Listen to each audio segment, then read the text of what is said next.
है ना आगे यही।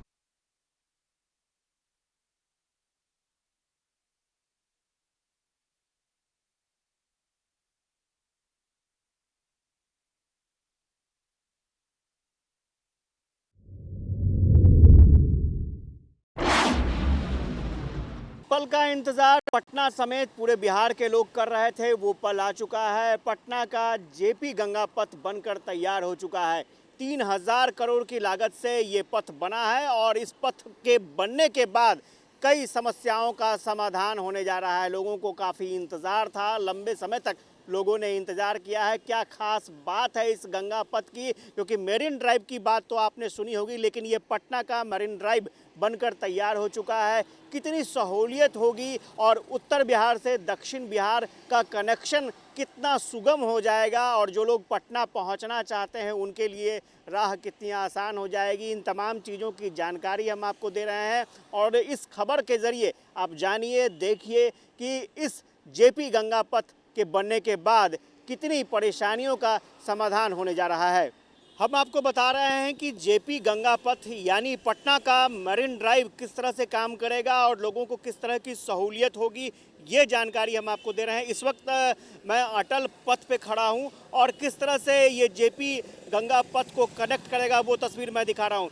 जब हम लोग चले थे तो मेरा एक पॉइंट जो था वो आर ब्लॉक चौराहा था और आर ब्लॉक चौराहा से आप देख सकते हैं गाड़ियाँ सीधी आ रही हैं और ये सीधा रास्ता जेपी गंगा पथ की तरफ जाता है, जेपी सेतु की तरफ जाता है और हम लोग ने भी वही रास्ता पकड़ा है। पटना का सेंटर है आर ब्लॉक और आर ब्लॉक से अगर आप सीधे चढ़ेंगे तो लगभग 6.5 किलोमीटर लंबा अटल पथ है और इस पथ के ज़रिए आप सीधा जेपी सेतु तक पहुंचेंगे, जेपी पथ तक पहुंचेंगे। कहीं भी कोई बाधा नहीं है, कहीं भी कोई रुकावट नहीं है, कहीं भी कोई जाम की समस्या नहीं आपको होगी। आप फर्राटे से यहाँ से गाड़ियाँ अपनी भगा सकते हैं और सीधा जेपी सेतु तक पहुँच सकते हैं, जेपी पथ तक पहुँच सकते हैं और सबसे बड़ी बात यह है कि आपका समय भी बचता है। तो ये कनेक्शन है। अभी हम लोग अटल पथ पर हैं और आगे की तस्वीर दिखाएंगे कि आगे किस तरह से कहाँ कौन सा रास्ता कनेक्ट होता है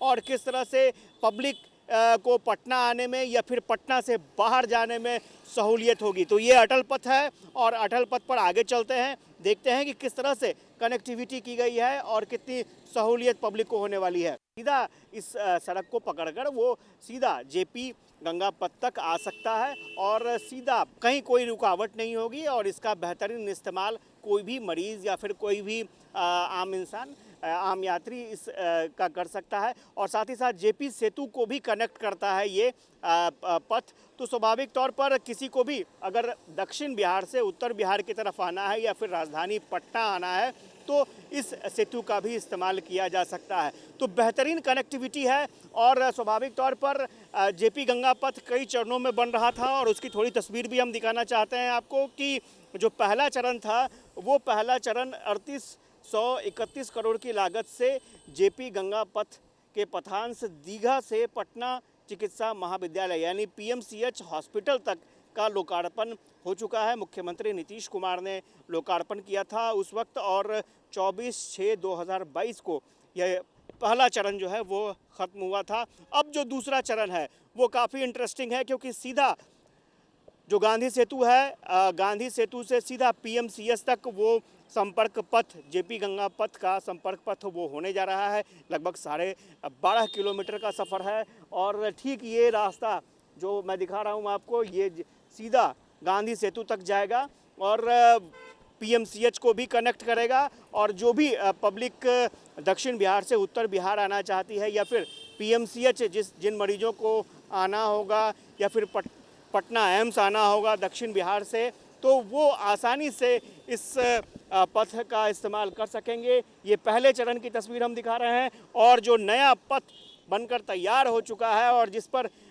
चलने की आज़ादी होगी स्वतंत्रता दिवस पर, एक बहुत ही शानदार तोहफा मिला है बिहार के लोगों को।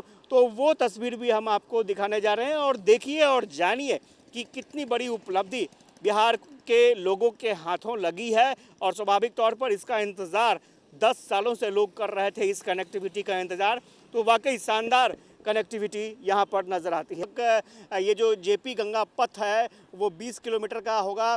ख़ास तौर से बात करें अगर गांधी सेतु से और सीधा यहाँ पर अटल पथ के पास तो लगभग 20 किलोमीटर का सफ़र होगा। और इस शानदार सफ़र के लिए बिना रुकावट वाले सफ़र के लिए कुछ पैसे भी लोगों को चुकाने पड़ सकते हैं। तो ये माना जा रहा है कि इस पैसे के ज़रिए ही जो खर्च हो रहा है, चूँकि लागत अगर बात करें तो पूरे प्रोजेक्ट की लागत लगभग 5600 करोड़ रुपए के आसपास है। तो स्वाभाविक तौर पर उसकी भरपाई कैसे हो इसकी भी व्यवस्था की गई है। लेकिन इस टोल प्लाज़ा के ज़रिए, टोल के ज़रिए ये कुछ पैसे लिए जाएंगे लोगों से, यात्रियों से। हालांकि कितना टोल टैक्स चुकाना होगा यात्रियों को ये फ़िलहाल अभी क्लियर नहीं है, लेकिन फ़िलहाल उसकी तैयारी की जा रही है। तो अगर आप इस रूट पर आते हैं तो आपको ये थोड़ा सा ध्यान रखना होगा कि आने वाले समय में आपको कुछ खर्च भी करना पड़ सकता है। फिलहाल अभी हम लोग आगे बढ़ेंगे और देखेंगे कि आगे जो जेपी पथ का जो दूसरा सिरा है वो कहाँ से शुरू होता है, पीएमसीएच कैसे आप आ सकते हैं और उसके बाद उसका आखिरी सिरा जो है वो कहाँ तक जाएगा और किस तरह से गांधी सेतु से आप सीधा पटना की तरफ मुड़ेंगे। तो बहुत ही दिलचस्प तस्वीर है, लोग जानने को उत्सुक हैं और वो जानकारी हम आपको पहुंचा रहे हैं।